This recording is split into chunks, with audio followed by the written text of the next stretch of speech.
Good afternoon and welcome. $60,000 up for grabs in the Coca-Cola 10-pin Classic. I'm Terry Kennedy. Joining me this afternoon, former world champ Jeanette Baker. Northern Territory against the Vicks NT. They've been the giant killers. Yes, Terry, they've been a major surprise in this event with who they've beaten.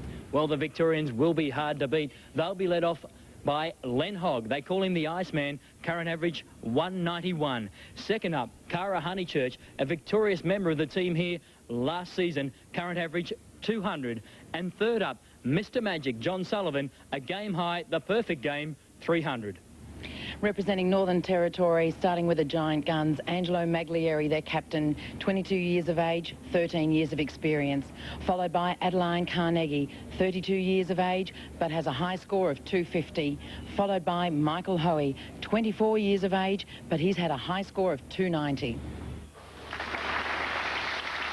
Michael Hoey, a high score of 290, and really has been bowling well for the Northern Territory. They've come to these championships the rank underdogs, and they really have made the power brokers of Australian 10-pin bowling sit up and take notice. First up, Angelo Maglieri. Can he get the team away to a perfect start? He does exactly that. Great, man. As we see the encouragement coming from the rest of the team there, telling him it's a good shot, and it was a great shot. As we see plenty of power, plenty of room, the ball coming back to the pocket, and all 10 pins disappearing. Now, can they continue in the form that they've shown so far against the diehards from Victoria? The Iceman, Len Hogg, left himself a nasty split. Very, very soft shot. It's easy to be tentative on that first shot. And unfortunately, as we see there, off balance, the ball's going to hook a lot and doesn't manage to break up the split. Changing over to a harder case ball to get the straightest shot at the right-hand corner. How does it look? Oh, made sure of two. So, leaving the frame open, Len Hogg, the Northern Territory, opened up with a strike. Second up for the Territory, Adeline Carnegie, 32 years of age. Current average 173. A nervous competitor, but has done very well in this championship so far. It would seem nerves have actually helped her to concentrate. As we see that shot, oh, light. But just leaving the Christmas tree. That's the 2, 4, 5, the cluster of 3 pins on the left-hand side of the deck.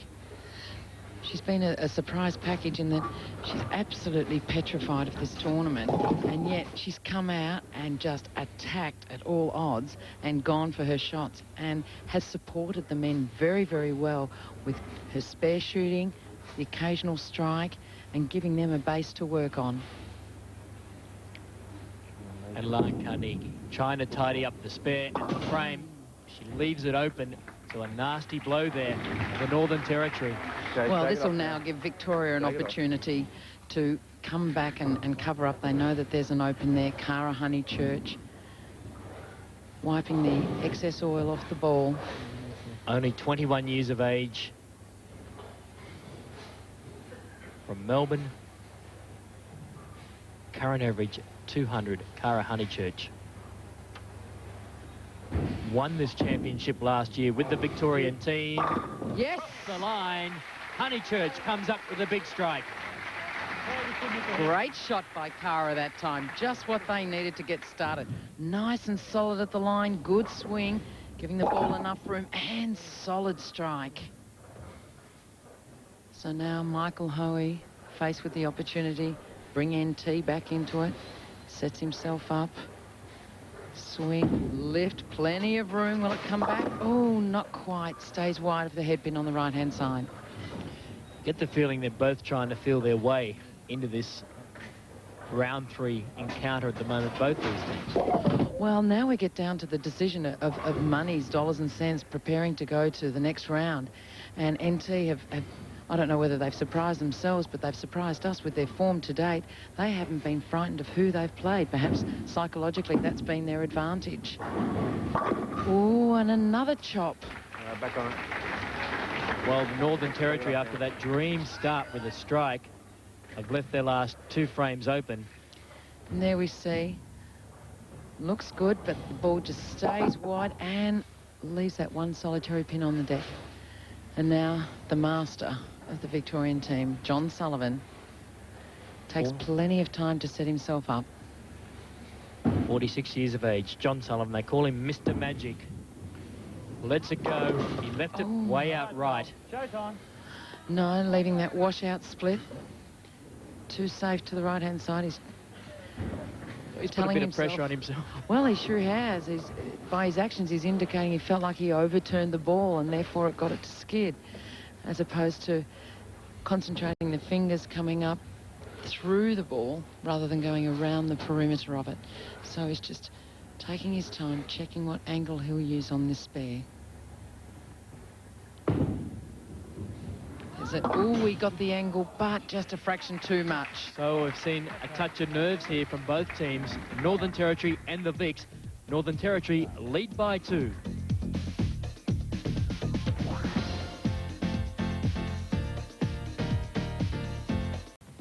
Hi, this is Dick Ritker with information on the handicap system in 10-pin bowling. The handicap system is a bonus pin system, and when you're in competition, whether your skill is low, medium, or high, the handicap that we give you with the bonus pins allows you to compete on an equal level. So if you come into 10-pin bowling, you will be involved with the handicap system and compete on an equal level. Northern Territory and Victorian team doing battle in the Coca-Cola 10-pin Classic at the Richlands Centre in Brisbane.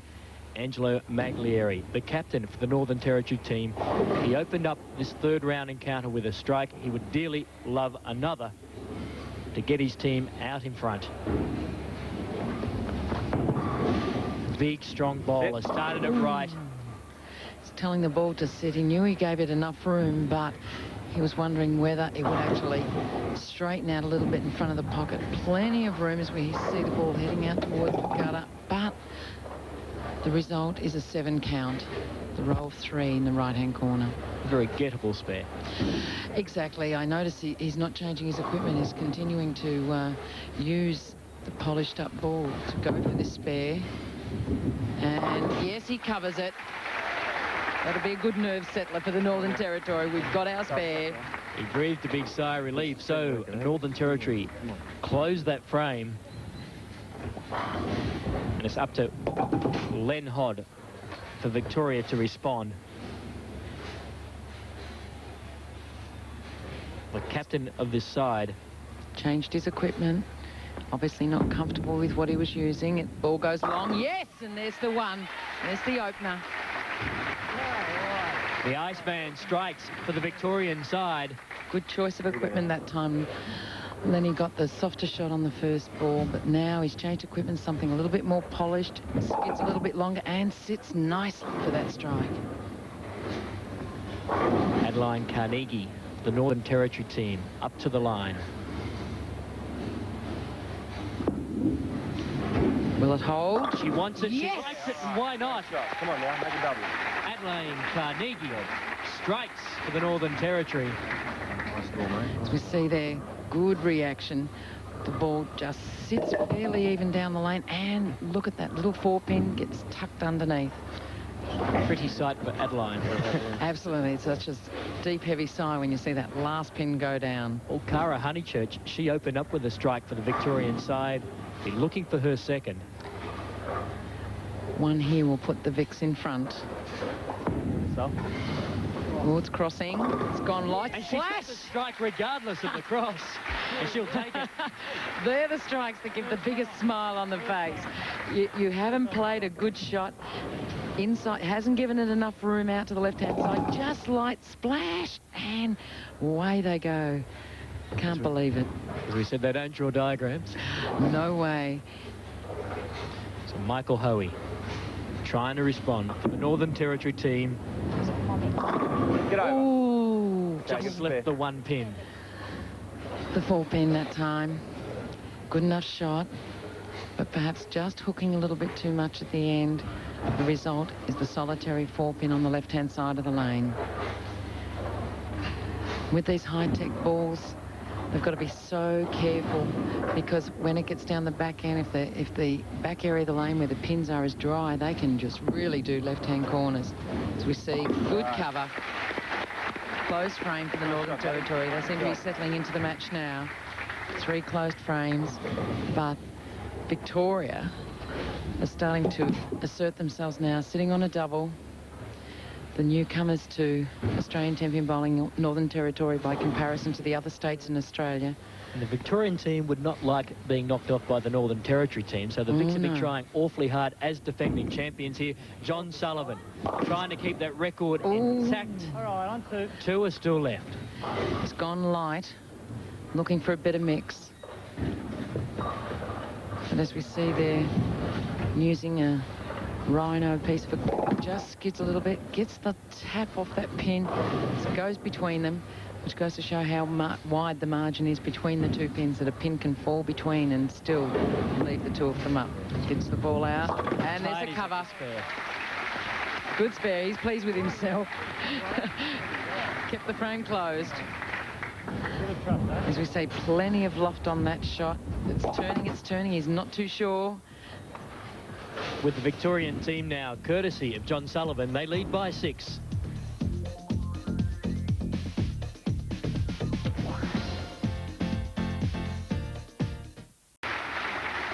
Angelo Maglieri up to the line for the Northern Territory team. He's the captain.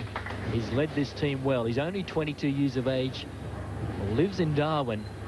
He's represented the Northern Territory in 1991 and 1993. Has a perfect game to his credit.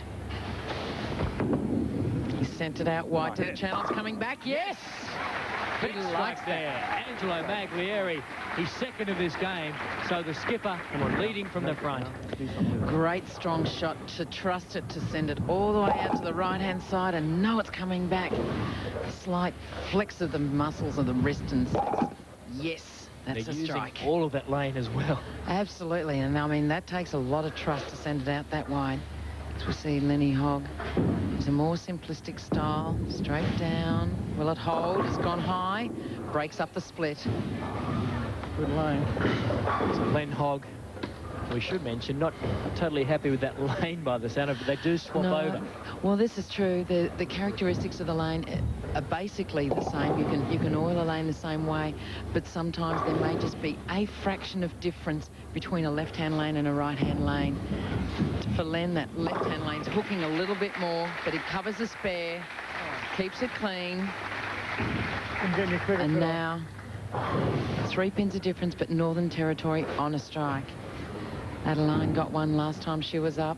Can she duplicate that performance? And for someone who's been so nervous throughout this championship, hasn't she done great? She's done wonderfully well. I mean, her technique is it's just a matter of, her technique is slightly unorthodox, but it's a matter of trusting what you do and keeping on doing it. Okay, good calling spare. it to cross. She went light last time on that lane. Possibly made an over-adjustment, because when it gets down to this level of play in tournaments, it is such a mental game. You've got to take what you've got physically, accept it, do the best you can, but try and stay positive. Don't let any doubts come into your mind at any point in the game. That each shot you get up, you're going to bowl a good swing, good release, and get the desired result. Important spare here for the Northern Territory. Oh, it's gone wide. Oh, she's missed it. It's really opened things up now for Victoria. Put the pressure on Northern Territory. As we see, the ball just goes too much room. And again, they're the mistakes you make. You tend to pull the ball on the first shot. Mentally, subconsciously, what happens? You get up and you give it too much room on the second shot. Now, Cara Honeychurch had a great shot on this plane last time she was up here. Gives it some room. Crosses. The same strike. Same lane, same strike. Well, that one crossed over. She's laughing about that. She's had 3 shots. One good, solid pocket strike, as we see here. The ball picking up just a little bit too soon, starting its hook, but opens her hands and says, I'll take it. Fell over. That's right. I'll take it. And it's going to help the team, especially at this point in the game. Michael Hoey, Northern Territory. They really need to strike here, if possible.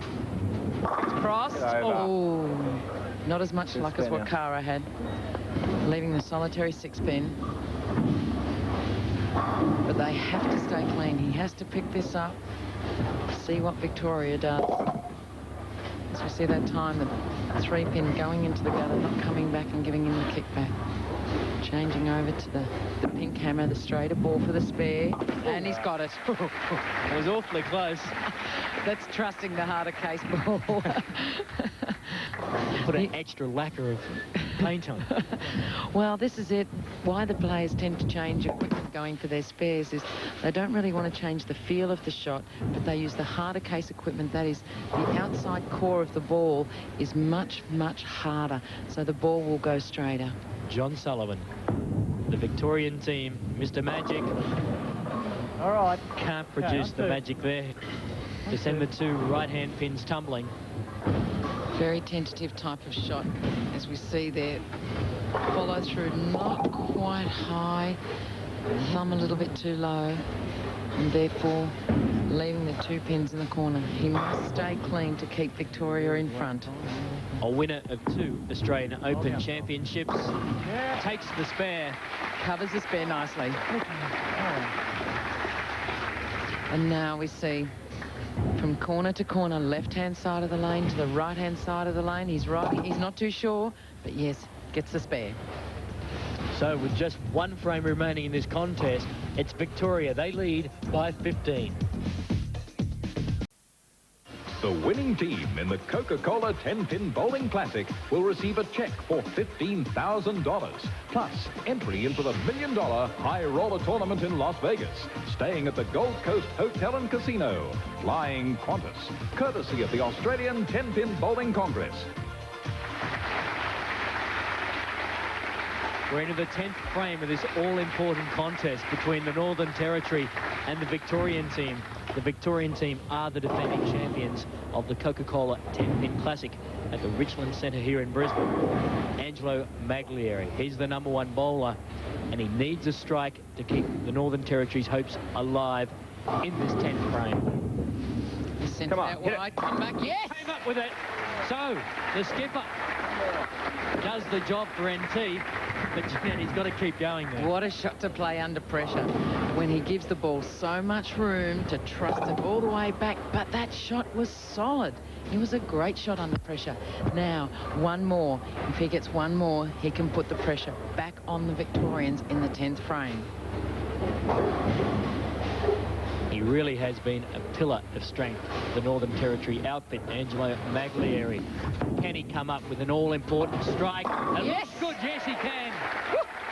Angelo Maglieri leading from the front for the Northern Territory. How would you like to play that shot under such pressure? Playing at least half of the lane, giving it room, and almost exactly the same as the shot before. Solid, and the pins all disappeared. All 10 back into the pit. It looks like he's zeroed in as well. 1 more strike gives the NT 173 score. Can he do it? He's looking for his 3rd in a row. Oh, the wobble's got up, but it remains standing. Great 10th frame by Angelo. For a young kid, 22 years of age, is very young in this game. Giving it the room that he needs, just a fraction higher on that head pin. The pin comes across, but doesn't knock it off. And now, 188 is the possible that the Vics can make by striking out. Len Hogg must mark in this frame for Victoria to win. He struck last time. Yes! Good, Len Hogg. That's the sealer. So he's replied the pressure. Northern Territory took the fight right up to the Victorians. Absolutely, as we see. The ball likes this shot straight down. Just that little bit of hook at the end and pumps the air. That's the one to shut out Northern Territory. They've been such an amazing performance by Northern Territory in this tournament. Len Hogg gives it a bit more room. Looking for #2, and he gets it. Len Hogg. So they're going to finish off this game in grand style now. The Victorians, they're the defending champions.